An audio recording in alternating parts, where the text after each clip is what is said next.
네, 오늘 신라젠이 이제 장중에 한 점심때 변동성이 굉장히 컸습니다. 단기간에 이제 매물이 쏟아지면서 주가가 급락이 나온 이후에 그래도 밑꼬리를 달면서 좀 마감을 했는데, 어, 사실 이제 시기적으로도 조금, 어, 애매했죠. 그러니까 기본적으로 제약바이오주가 최근에 좀 살아나는 와중에 나왔었던 약간의 좀 악재성 기사였기 때문에 뭐 그 부분이 의도를 갖고 이제 나온 것인지 그렇지 않은지 그런 부분들은 확실히 알 수 없지만 일단 주가의 진행 과정을 보면은 이제 공매도 쪽과도 어느 정도 연관이 돼 있다라는 생각도 일단 듭니다. 어쨌든 신라젠에 대한 가치 자체에는 그렇게 크게 이슈를 주는 문제는 아니었다라고 봐요. 이 부분들이 앞으로 계속해서 불거질지는 모르겠으나 현재 팩사백 관련해서 임상이라든지 이런 부분들은 어쨌든 좀 잘 진행이 되고 앞으로에 대한 성과 기대감도 있다라고 보기 때문에 일단은 오늘 주가 급락에 따른 뭐 영향이라든지 앞으로의 전망 이런 부분들 한번 좀 체크해 보도록 하겠습니다. 신라젠이 오늘 거래량이 터지면서 굉장히 큰 변동성을 보였어요. 상승으로는 이제 플러스 5.19%, 하락으로는 마이너스 8%니까 주가 등락폭이 한 13에서 14% 정도까지 움직였습니다. 결론적으로는 마이너스 1.73% 약세권에서 움직였는데 이제 분봉으로 보면은 이제 1분봉으로 봤을 때 그 12시 50분부터 시작해서 주가가 급락이 한 차례 좀 나왔었단 말이에요. 그래서 일단 급락이 나온 이슈를 한번 보시면은 12시 49분 정도에 게재된 기사입니다. 팩사백에 대해서 이제 임상진행 교수도 기대 안 한다. 이게 사실 이제 제목만 보면은 굉장히 자극적인 기사였다라고 볼 수 있겠죠?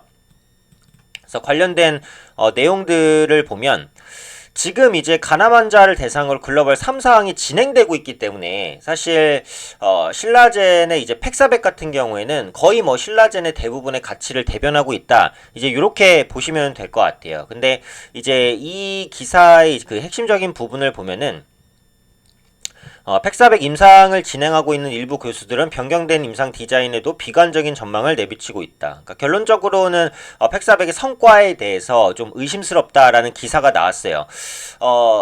일단은 그 신라젠은 아까도 말씀드린 대로 팩사백의 가치로 거의 대부분 주가가 움직입니다. 그러니까 그러다 보니까 이런 부정적인 이슈가 나왔을 때는 이것에 대한 사실 확인이나 이런 부분들을 신중하게 하기보다는 일단은 매물이 나와요. 제약바이오주 자체가 변동성이 워낙에 크고 리스크가 크기 때문에 그러다 보니까 이제 쉽게 말해서 좀 부정적인 기사가 나온 거죠.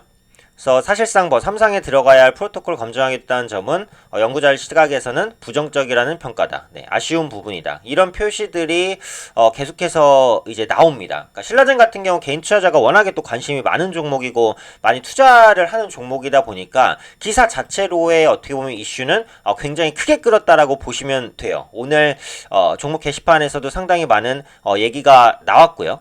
근데 궁극적으로 이제 이 악재성 기사가 나온 이후에 주가가 굉장히 크게 빠집니다. 79,000원에서 68,000원대까지 빠졌으니까 거의 뭐 만원 정도가 하락을 했는데 이게 이제 뭐 공매도라든지 이런 부분과 결부가 됐다면 이건 당연히 이제 조사를 해야 될 부분이에요. 그래서 순수한 양심에 의해서 작성된 기사인지 이런 부분들 앞으로도 확인이 필요한데 일단은 밑꼬리를 달고 회복은 어느 정도 했단 말이에요. 그쵸? 그래서 그 다음에 바로 이제 반박 기사가 나옵니다. 그쵸?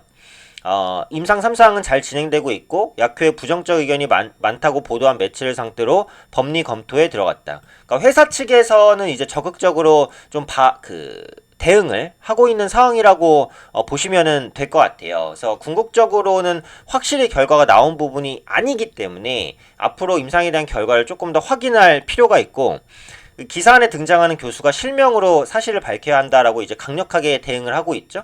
네, 역시 그 다음 기사에서도 부정적 전망의 법적 대응을 검토한다 라는 기사들이 계속해서 연속적으로 나옵니다. 그러면서 이제 주가가 다시 한번 좀 회복되는 흐름을 보였는데 앞으로 이런 팩사백 논란은 좀 지속이 될 가능성이 높아요. 근데 어쨌든 그 임상 3사항까지 진행이 됐다라는 사실은 어느 정도의 효능이 입증이 되고 실질적으로 성과가 날 수 있다는 기대감이 굉장히 많이 반영된 것이라고 볼 수 있거든요. 그래서 그런 관점에서 보자면 현재 낙폭이 있었던 급락 이런 부분들은 좀 과도한 부분이 있었다라고 봅니다.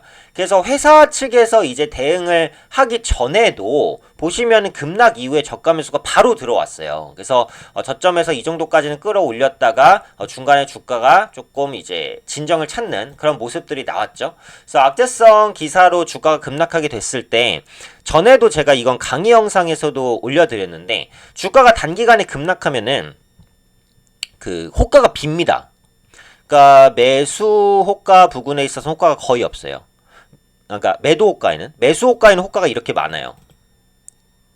그러니까 주가가 이제 단기간에 급락하게 됐을 때는 현재가로 물량을 버리다 보니까 매수로 걸어둘었던 이런 물량들이 다 체결이 돼요. 그러면서 이게 위로 올라갔을 때는 어떻게 되는 거예요? 매도에 붙어있는 잔량은 거의 없는 거예요. 순식간에 주가가 밀렸으니까. 대신 매수에 붙어있는 잔량은 어때요? 많아요. 그런 경우에 어떤 상황이 생기냐? 작은 매수에도 주가가 반등을 합니다.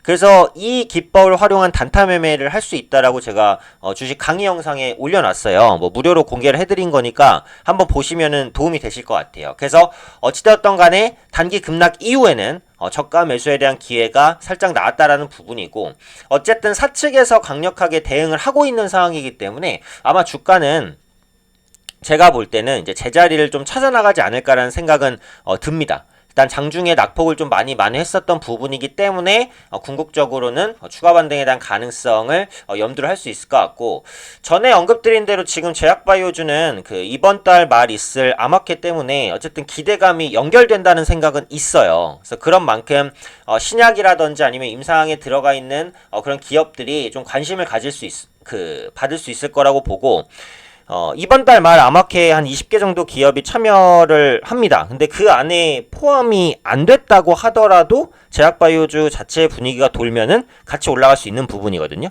그렇기 때문에 제약바이오주에 대한 관심을 꾸준하게 말씀을 드리고 어쨌든 이번 신라젠 이슈는 단기 해프닝이라고 저는 생각을 합니다. 그래서 주가는 회복세를 보일 것이라고 예상이 되고 앞으로도 팩사백 관련된 기사들 계속해서 나올 테니까 이런 부분들 좀 꼼꼼히 체크하실 필요가 있겠죠.